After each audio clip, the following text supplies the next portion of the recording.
بيكي النهارده معانا في بوابة الأهرام وبنبارك على مشاركة الفيلم في مهرجان القاهرة، شايفة ده ازاي؟ لا انا فرحانه بزاف بمشاركه الفيلم في المهرجان، حيت حاجه لي كبيره بزاف اللي نكون في القاهره اليوم مع هذا الفيلم. هذا فيلم اللي بيرسونال بزاف، كيرجع للماضي ديالي، ماي سوفينيرز، والسوفينيرز ديالي فيهم مسار بزاف وفيهم القاهره، حيت ابي يقرا في القاهره، عاش في القاهره وديما كنت كنسمع بالقاهره. اذا من طبيعه الحال واحد الحاجه اللي كنحس بها قريبه لي بزاف. احنا النهارده بقى في مهرجان عربي، مهرجان القاهرة، ايه احساسك لما عرفت ان الفيلم هيشارك في مهرجان عربي؟ اذا الفيلم كيما لقى فيلم مغربي، دونك فيلم عربي، واخا هو كيدوي اكثريه بالاسبانيه حيت البيرسوناج كاركتر برينسيبل ديالو اسبانيه اللي ساكنه في المغرب، ولكن هو فيلم مغربي. اذا انا فرحانه بزاف اللي غيصيب بلاصتو طبيعه الحال في واحد المهرجان عربي، حيت هذه بلاصتو طبيعيه.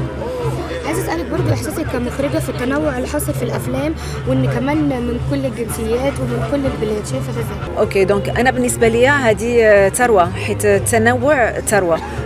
اذا اللي غادي يجيو افلام من البلايص ديال العالم كامل غادي يحلوا واحد النقاش اللي مهم. اذا انا كنظن لي واحد الحاجه مهمه بزاف اللي يقدروا يكونوا افلام العالم كامل. عن الفيلم عايزة اسألك برضو ايه اكتر حاجة جذبتك عشان تشاركي في العمل ده؟ هذا الفيلم فيلم بيرسونال بزاف، كيرجع في ماي سوفينيرز،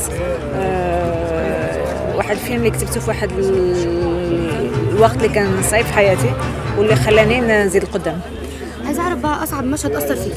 نعم، le plus difficile partie du film. كلشي كان زوين وكلشي كان صعيب.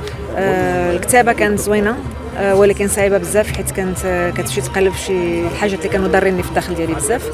والتصوير كذلك كان صعيب، حيت رجعت لديك لي سوفينيرز اللي كانوا زوينين، ولكن بزاف الوقت سوفينيرز كيكونوا زوينين، ذكريات اللي كيقدروا يكونوا زوينين، ولكن شتي ذكريات زوينه ملي كتخرجها من الكونتكست ديالها وديك الناس اللي كتبغي ما كيبقاوش فيه كترجع كتضرك. اذا هذيك هي الصعوبه. نشكرك جدا، مالك التوفيق.